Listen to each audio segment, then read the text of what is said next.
Now, Tron continuing to get more popular. Big mana in general getting popular. You see that all over the metagame. A lot of Tron. Last round, we're seeing Joe Bernal of the world playing, just the Ghost Quarter build of Jund, really respecting the matchup. Do you think it being more up this week is a reaction again to things like Hexproof winning the Pro Tour? Tron's great against Hexproof. Tron both is great against the Pro Tour winning Lantern Control deck and great against the Grand Prix winning Hexproof deck. Those are both just great matchups for Tron. Inquisition of Kozilek from Clay shows Oblivion Stone, Fatal Push, World Breaker, and 2 more lands. Now, Brenden has a 1 Tron piece, the Tower in play, and he has the Mine in hand. No way to find the 3rd yet. It's just on top of the deck. I've played against Tron enough times to know that. He's going to have it, and he's going to make World Breaker with it, and it's going to stink. You take O-Stone or Fatal Push, whatever. It's easier to Stubborn Denial Oblivion Stone. Yeah, I like that thinking. So he takes Fatal Push. And it looks like Clay does already have Denial in hand. Yeah, he has Denial and Liliana of the Veil. That's a 2 of in his deck. Once again, if his opponent just finds Tron, and whoops, someone's crying. Whoa! It was wow, tough. It was so tough. Ryan, how did you know it would be the top card of his deck? I like to avoid spoilers, but I've seen this one before. Have you seen this movie? This is a rerun. I hate that we have to do this to you viewers at home, but this is unfortunately a rerun. And Clay will be forced actually to make blue mana this turn so that he can counter the just turn 3 Oblivion Stone. And the problem about playing against Tron is so like you think things of mana, better leave up Stubborn Denial this turn, but Brenden doesn't care if he'll run it straight into your counter spell, and if you counter it, whatever. All right, next I'll cast this World Breaker. Okay, exile your land. Yeah, try to cast through Liliana now. Which wouldn't even be good if it resolved. I guess I could make him sack the World Breaker. And then the World Breaker would come back. Right now, if Brenden just stopped drawing cards for the rest of the game, I think Clay has him covered. I think the game would be close. It's close, yeah. I think he has him covered. He Stubborn Denials the Oblivion Stone. He Liliana minuses away the World Breaker, and it's close. But Clay is going to get to draw cards. He draws Fatal Push. Land 3 here can make the Oblivion Stone.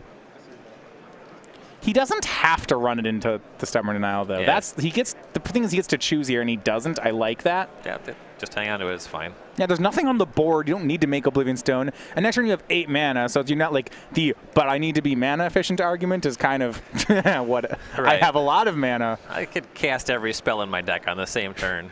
Yeah. Tron's great.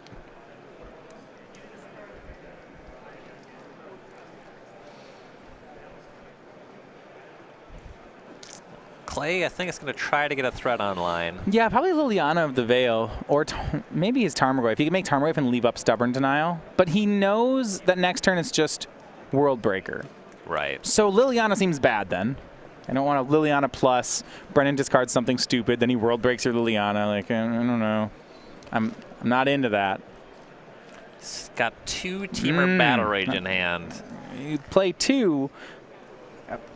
Note on deck building, when you play register 2 of a card, what you're saying is it's a card I really want to draw 1 of, but it's a card I really don't want to draw 2 of. That's generally what I feel like 2 in a fair deck means. Right. So, because the numbers work out really well for that. Clay has hit the unfortunate, and it's a small window, but sometimes you do still draw 2 of it. So Tarmogoyf from Clay, leaving up Stubborn Denial, but here is the World Breaker, 5/7. Gonna go ahead and exile away that Overgrown Tomb. Now, Clay can, if he draws a land, Liliana away the World Breaker. Yeah, that would buy him some time. Yeah. If he does, Brenden has drawn Ugin. So, when I was testing Quark Clan Ironworks, because I like to play bad decks, sorry, for all you Ironworks fans, go ahead and send me your hate. I still play it. Ugin against the 4-color Jund Shadow deck, my opinion was, if I ever resolved it, they could just... I thought they could never beat the card. Well, you can just minus exit like 4 times. Yes, no, I remember thinking like, because I would use something like turn 3 Ironworks, sack everything, make an Ugin was my plan. And in testing, what I found is if I resolved it, the game was over. Resolving it's hard. So with the way the game is played out, the Tarmogoyf is only a 3/4. If Brenden has another land, he can just make Ugin with pay for Stubborn Denial. So rather than talking about Ugin, Brenden taps the tower for 3, says play in Crack Expedition map, and Clay says I'm done. Another land? I can't. My Stubborn Denial stinks. I don't know. I don't want to do this. Yeah, this. I was kind of pretending. Tron. Yeah, Brenden demonstrated that he was still drawing a card every turn, and Clay had it enough. All right, well, we'll see. Maybe Clay will have some sideboard for this matchup. We'll be back with sideboards in game number 2 in just 1 minute.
And we're back here. Brenden McCarley with green-black Tron taking game 1 over 5-color Death Shadow. So Clay Spicklemire, though, he knows his way around a Death Shadow deck. Let's look at his sideboard. 3 Lingering Souls, 2 Disdainful Stroke, 2 Collective Brutality. He does not have any mains. Those are only 2 copies. 2 Engineered Explosives, a Ranger Rios, a Dispel, a Kozilek's Return, 1 Liliana the Last Hope, 1 Ancient Grudge, and then he has a Godless Shrine in case he wanted to board into the white cards. So the big hits that are largely here for this matchup and similar ones, those 2 Disdainful Strokes. Yep, that seems great. Hit pretty much all the cards that you care about, save for the Tron lands themselves. And then there's some stuff that's borderline. You don't really want to play a terribly grindy game against Tron, so the Ranger, the Lingering Souls, those don't really play here. Liliana Last Hope has kind of the same problem. You might play Dispel just to have more interaction with Fatal Push to try to steal games aggressively. Yeah, man, if that's your plan, the problem is that those Fatal Pushes in Tron's deck are such a throwaway game plan. You know, they're just there saying like, well, I'm going to Fatal Push you. If you, like, they're there to kill Goblin Guides, you know? I liked Dispel against a white Tron because they had Path and Collective Blessing. Yeah, it's like after turn 3, Tron doesn't even care about their own Fatal Pushes, you know? Yeah. I mean, he might do it, you're right. Clay does need to keep a threat on the board. He does need to get these Dismembers out of his deck. On Brendan's side, he has a set of Thoughtseize, 2 Thragtusk, 2 Nature's Claim, 2 Warping Whale, a Crucible of Worlds, a Relic of Progenitus. I assume he has some of those in the main as well. A Wormcoil Engine, that'd be his 3rd copy. A Fatal Push, which would be his 4th copy, and then the 3rd Collective Brutality. So a lot of them are extra copies of things he has in the main. Yeah, like the big stuff. Wormcoil Engine is very good here. Thragtusk is good, not as good, but good enough. Yeah, it is interesting. In this sideboard, so many of these cards, all those one-ofs, except for the Crucible, are just additional copies of things he's already playing. Yep. Yeah, you just have kind of main deck stuff that plays everywhere, and then you really hone that when you go into the sideboard games. Fatal Push, certainly good in this matchup. Yeah, now you mentioned white Tron. Why have I see everybody on green-black Tron now. Collective Brutality and Fatal Push. Your thoughts on why that's the new industry standard? Collective Brutality is a lot better when your opponent is doing unfair things. Being able to look at their hand, take their cards out. Also, Fatal Push, just generally a stronger card than Path to Exile, especially when you don't care about large creatures, which Tron, they're just going to outpace you if you're trying to play with creatures that cost 5 or more. They can compete with that pretty easily. It's the little creatures that they have to beat. Hey, Primeval Titan will go toe-to-toe with Karn. Is Path to Exile going to solve that problem? No. All right. Okay. Fair. I just gotta, you know, I gotta represent my boy there. Sure. Gotta stay on brand. Here's Mishra's Bauble from Clay. He'll check his own top card. Fun exercise for 5-color Shadow players. Keep track of how many Bauble triggers you miss in a tournament. It's going to be some. I am scared of playing that card for the reason you mentioned. I was just like, oh, I'm going to do it. It's going to happen. They're really hard to keep track of. It's a bizarre card. I kind of want to just like bring a twist tie to the tournament and put it on my finger every time. I I want to come up with some really derpy mechanic to try to help to train myself to never forget them. The way it's set up too, it's the way the card works, where you get that information of seeing the top card of a player's deck. You want to do it as the first part of your turn and gain extra information. And sometimes you take 2 or 3 additional game actions. It's really easy to forget. So he fetched Shocks for Overgrown Tomb. McCarley makes an Urza piece, the mine, into a star. Clay will cycle. Just fetch Shocking to hurt his own life total. It's pretty free against Tron to do this. Yep. You see a Disdainful Stroke and Stubborn Denial in Clay's hand. So those are the right tools are here. However, without a threat, it's not going to matter. Yep. He's close. It's not at Death Shadow just yet. Yeah, passes. He's down to 13. And for Brenden, he will go ahead and crack Star, make green, draws Worm Coil. Second Tron land, it's the Power Plant, makes Sylvan Scrying. Okay, Stubborn Denial will take care of it. That is definitely worth a Stubborn Denial, like the play from Clay. You just can't let them assemble Tron and then fight over every Haymaker. Brenden has it in his hand. He's got the tower. All right, well, that's not good. That's what I saw it in his hand. It's like, you know he's got it. He didn't even need the Sylvan Scrying. So, unfortunately for Clay, picked up Basic Swamp. It does not enable him to cast Death Shadow, but he sets up Tarmogoyf. Yep, here's Tower. Boom, 7 mana. Turn 3.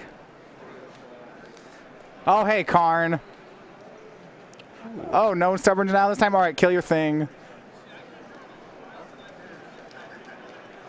I like it when you make the turn 2 Sylvan Scrying, but you already had natural Tron in your hand. I mean, yeah, it makes sense. Run it out there. That's fun. Clay draws Thought Seizes, Worm Coil, Star, Fatal Push, Relic, Land. If he weren't down a game, this might be enough to concede. Well, he can't kill the Karn. Nope. Can't kill the Karn. Can't take the Fatal Push and the Worm Coil, so he won't be able to really convert Death Shadow. Oh, you need a 1-man answer to this Karn. Then you got to counter the Worm Coil, and even then you're probably going to lose. Yep. Yeah, so it's a matchup where you really need to get out in front of the Tron player. And you can see Clay's posturing here, not happy about this position. Takes the Worm Coil, that makes sense. You can fight through having some of your threats killed. Can't fight through Worm Coil Engine. Plays 2 Death Shadows. Well, they're both 2/2s. Brenden has that on lock. He has Land War Waste to cast Fatal Push. He has Karn -3 a second time. Star, cracks Star, draws a card, Expedition Map. Fatal pushes away. Yep. 1 shadow, 2nd shadow. They're both gone. Relic of Progenitus, Expedition Map, 2 more. He still has that tower, plays a land.